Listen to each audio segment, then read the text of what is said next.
اس فیصلے کا اگر مختصر ہم گفتگو کریں تو اس میں لائے عمل یہ نظر آتا ہے کہ جہانگیر ترین کو قربان کر کے انصاف کا دکھاوا پیش کر کے اور عمران خان اور پی ٹی آئی کو بچانا مقصود تھا.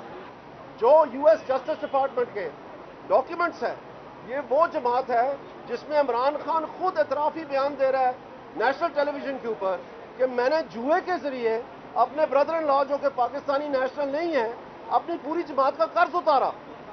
یہ اس نے ایک دفعہ نہیں بار بار کہا ہے. وہ ٹیلی ویژن کے اوپر ایک حامد میر کے پروگرام میں واضح طور پر کہتا ہے کہ میں نے $2 ملین جو ہیں وہ دبئی سے منگوائے ہیں اور چونکہ وہاں قانون اجازت نہیں دیتا ہے پاکستان سیاسی پیسے دینے کا تو میں نے کسی سے اور سے منگوائے ہیں یعنی چھپا کے پیسے منگوائے ہیں. تو آپ مجھے یہ بتائیں کہ یہ پھر 5 سال کی جو قدغن لگائی ہے یہ کیوں لگائی ہے؟ جو میاں نواز شریف صاحب کا کیس ہے اس میں تو سن 62 تک چلے گئے ہیں.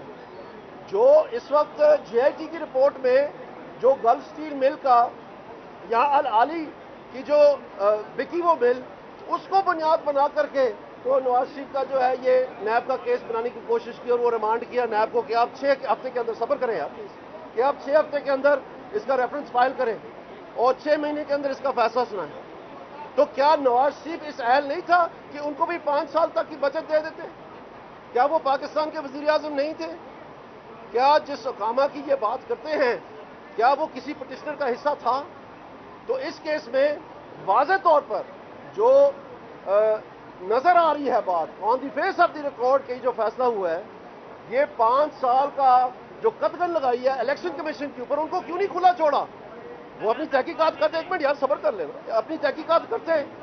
وہ ایک آئینی ادارہ ہے ذمہ دار ان کو ٹھہرا دیا گیا ہے کیونکہ پتا ہے کہ اس میں جو ہے ایسی چیزیں موجود ہیں ایسے شواہد موجود ہیں لیکن ان کو روک بھی دیا گیا ہے. یہ وہ ثبوت ہے سامنے واضح ثبوت کہ ایک طرف کس قسم کا فیصلہ کیا کہ سن 62 تک چلے گئے اور دوسری دفعہ آپ فیصلہ بھی نہیں کر رہے اور دوسرے ادارے کو روک بھی رہے کہ آپ 5 سال سے پیچھے نہیں جائیں گے. ہمارا یہ سوال ہے پاکستانی عوام کا یہ سوال ہے یہ پولیٹیکل انجینئرنگ جو جسٹس شیخ عظمت سعید نے اپنے جو مے کا ڈیسیجن تھا مئی 20 کا اس میں انہوں نے ذکر کیا. انہوں نے یہ ذکر کیا کہ اگر پولیٹیکل انجینئرنگ کے برابر ہوگا تو ان کو لکھنے کی کیا ضرورت پڑی؟ اس کا مطلب ہے کہ اس کے امکانات ہیں تو انہوں نے لکھا. تو ہم یہ کہتے ہیں یہ بات فاروق ستار بھی کہہ رہا ہے کہ پولیٹیکل انجینئرنگ ہو رہی ہے. یہ بات خورشید شاہ نے بھی کہی ہے کہ پولیٹیکل انجینئرنگ ہو رہی ہے. یہ بات سپریم کورٹ نے بھی کہی ہے کہ پولیٹیکل انجینئرنگ ہو رہی ہے. اور اب یہ 5 سال کی قتل لگا کے یہ جو برطانوی راج کی باقیات کے ادارے ہیں تمام یہ اس ملک کے بچوں کے مستقبل کو روشن دیکھنا پسند نہیں کرتے. یہ اپنی جو آئین سے بالاتر ہو کے جو اپنے اختیار ہیں جو ماضی میں برطانوی راج استعمال کرتی رہی ان کو برقرار رکھنا چاہتے ہیں. تو ہم اس میں جمہوریت کو پنپتے ہوئے دیکھنا چاہتے ہیں.